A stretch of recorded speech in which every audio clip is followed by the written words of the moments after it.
Our next method of learning how to solve systems is with substitution. Now with substitution, you want to look for one of the variables to be solved for, or I like to say alone. Now if one of them aren't alone, we need to look and see if we can get one of them to be alone. So look at this first one. In the first one, x and y are on the same side of the first equation, and x and y are on the same side as the second equation. So we can't really use substitution because x doesn't equal something and y doesn't equal something. However, can we solve one of the equations to get x or y alone easily? Yeah. If we look at this first equation, do you guys see how y just has a 1 in front of it, a positive 1 at that, so it's going to be easy to get alone. So I'm going to bring that equation over here, and then I'm going to solve. So I'm going to add x to both sides to get y equals x plus 1.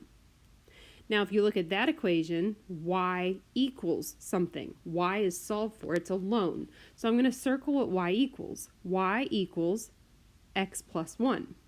I'm going to take that stuff that I circle and put it in for the variable into the other equation. So that circle equals y, which means it's going to go in for y. So we have 2x plus, now I'm going to replace that y with x plus 1.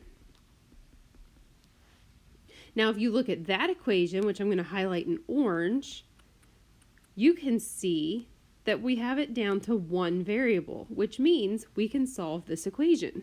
So I'm going to combine my like terms to get 3x plus 1 equals negative 2. Now I need my 3x alone, so I'm going to subtract 1 from each side to get 3x equals negative 3. Divide, and x equals negative 1. However, we're not done.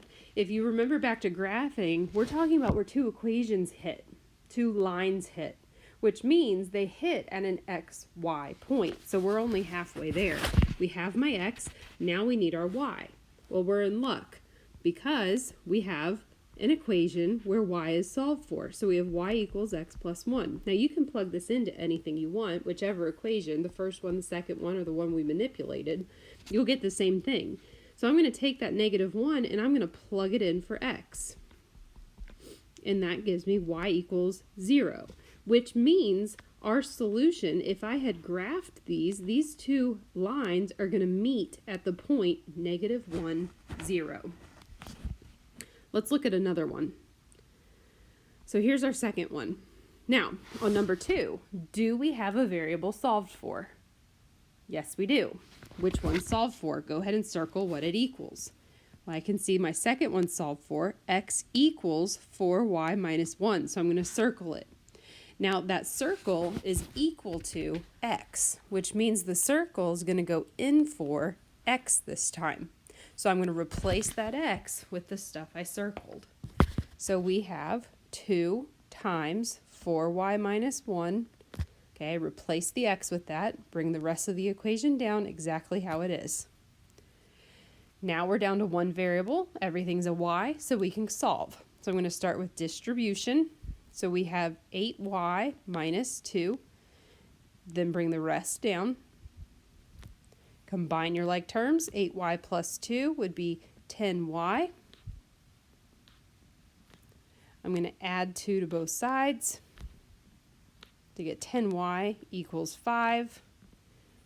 Divide by 10, and y equals 1/2 or 0.5. But remember, that's only y. Now we have to find x as well. So I have y solved for right here. With substitution, what's nice is normally you have an equation solved for a variable. So if I look back up to my original problems, my second equation, x is solved for. So that would be pretty fast to plug in to find x. So I'm going to take this y and I'm going to plug it in for y. So we have x equals 4 times 1/2 minus 1. Half of 4 would be 2. 2 minus 1 is 1, which means the point where these meet in xy form is my x is 1, my y is 0.5. And that's where they would have met if we had graphed them. Go ahead and take a second, see if you can get this one. So this one actually is really nice because y is completely solved for already. Y equals 3. Done. We already found a variable. So wherever this point is, it's going to be up 3. Now what's my x value? Well, y equals 3, so that 3 goes in for y. So we have 3x minus, plug that 3 in, equals 0. Go ahead and solve it down. I'm going to add 3 to both sides to get 3x equals 3. Divide each side by 3 and x equals 1.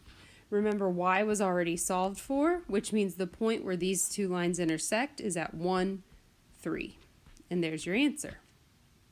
Now this is the one that always trips people up, and it's because both equations are solved for the same variable. Okay, it's not as complicated as it looks.